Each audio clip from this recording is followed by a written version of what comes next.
Magandang umaga po muli, ang inyong lingkod, si Chef Roy. Isang maulan po na umaga. May bagyo pa po yata. Saka nagpakawala po ng dam, kaya halos po lahat ng bayan dito sa Bulacan nakakaranas po ng baha. Shout out po kay JM Francisco Mambo Robles, kung tawagin namin si Mambo Robles, kuyang.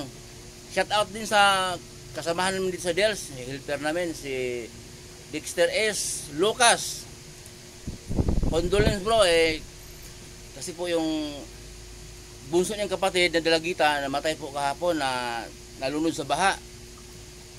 Niyaya ng mga kaibigan na mag-swimming sa ilog, lumakas po yung agos dahil nagpakawala ng dam yata kaya namatay po. Kaya bro, isama kita sa panalangin at ng buong pamilya ninyo na para mabilis kayong makamove on sa kinakaharap ninyo ngayon.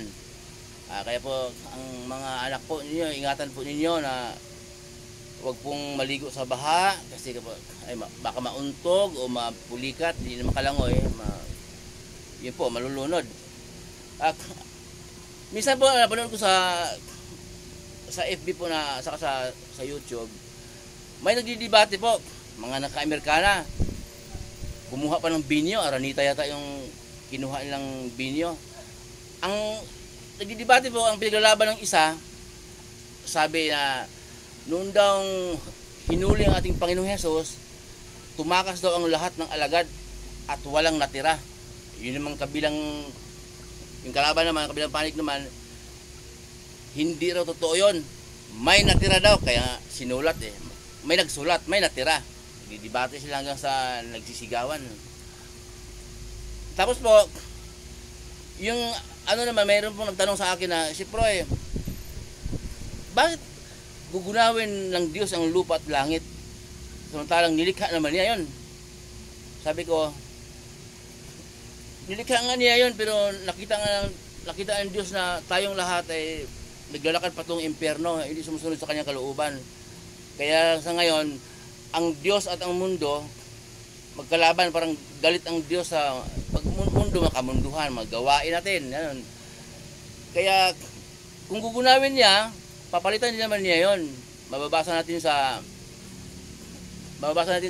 Genesis, mababasa natin sa Pahayag po, mababasa natin sa Pahayag 21, ang sabi doon, nakita ko ang bagong langit at bagong lupa. Wala na ang dating langit at wala na rin ang dating lupa at wala na rin ang dagat.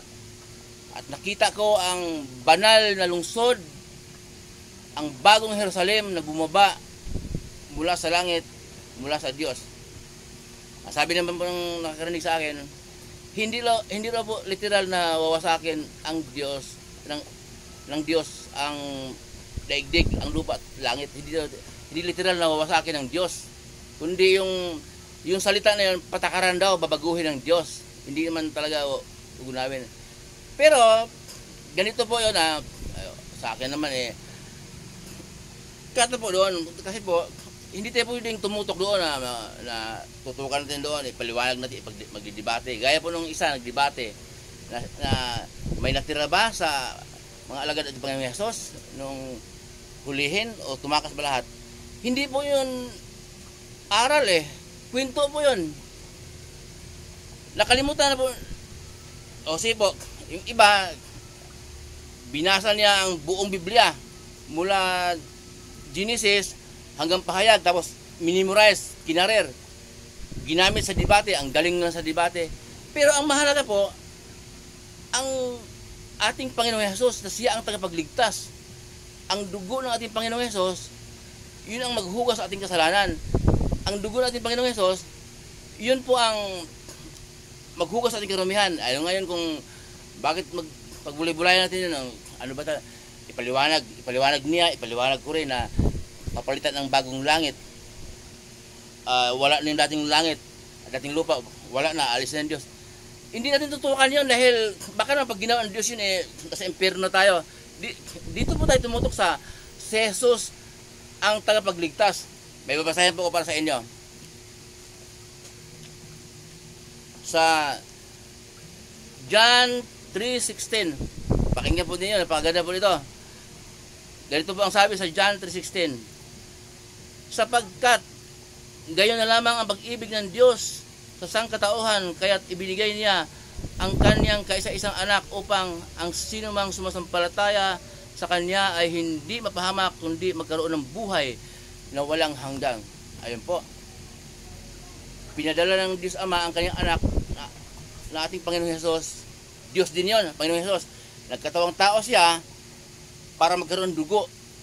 Okay, dapat yun po na, yun ang dapat natin maunawaan, hindi yung kung ano-ano pinagdidibatihan.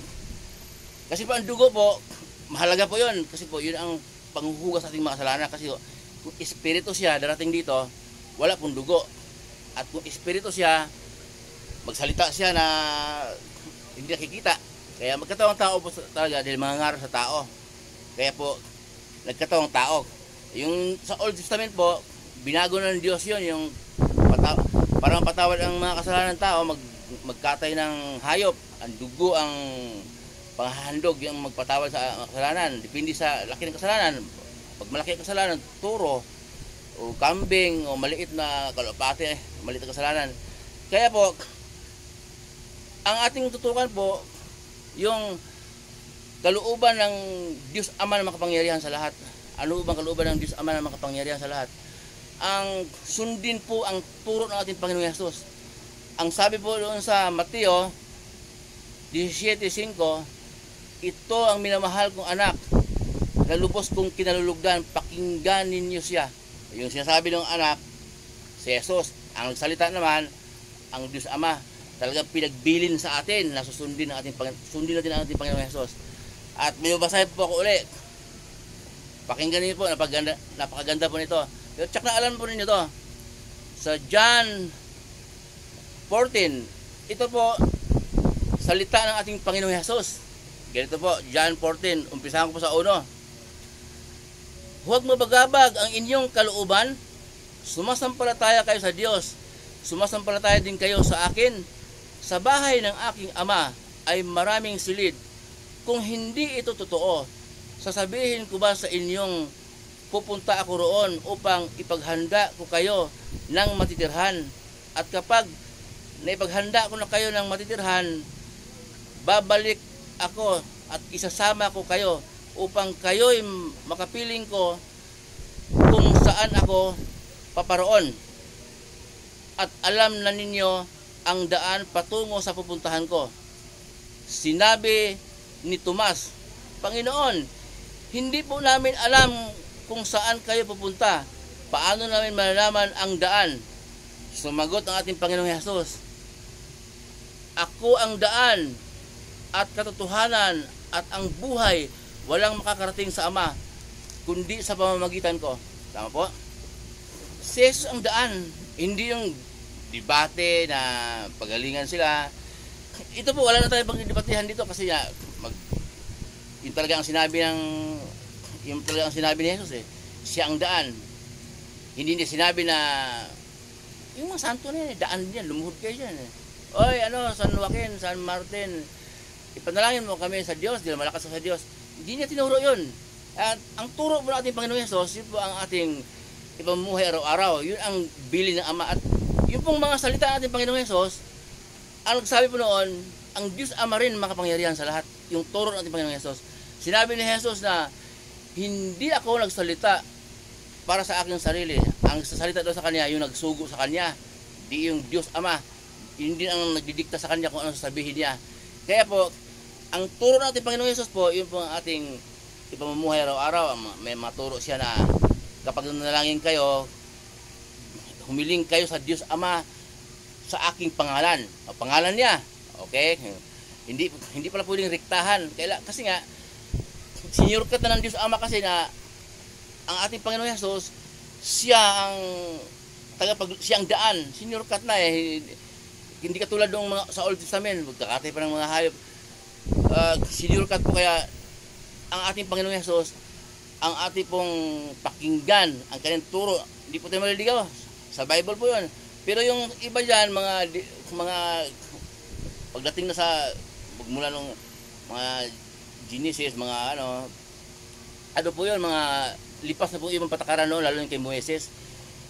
Niluma na ng Diyos dahil po maiksi lang. Sample po, yung sinasabi ng yung sa Ten Commandment na huwag kayong mga ngalunya. Huwag kayong mga ngalunya. Sabi naman ng ating Panginoon Hesus, narinig ninyo sinabi, huwag kayong mga ngalunya. Ngayon naman sinasabi ko sa inyo, kapag tumingin kayo sa kapwa nyo na may pagnanasa ay nangalunya na kayo. Okay. Dalawak talaga. Binago natin Panginoon Hesus. At yung mga patakaran po ng pagturo ng kautusan na turo galing kay Moises, kinontra ng ating Panginoon Hesus. Yung bawal magpagaling sa araw ng pamamahinga, kinontra. Huwag kang kumain sa araw ng pamamahinga, kinontra. Okay, maliwanag po yun, kinontra. Kumakain ng kanyang mga alagad. Lahat po kinontra, kaya po hindi sila magkasundo ng pagturo ng kautusan, yung tinuro naman noon galing kay Moises at yung turo natin Panginoong Hesus. Lagi po nagkukontrahan, mababasa po natin. Kaya po hindi tayo maliligaw. Turo natin Panginoong Hesus po ang ating gabay, ating pamumuhay araw-araw. Muli pong inyong lingkod, si Chef Roy. Ingatan po kayo ng Diyos, mabuhay po kayo.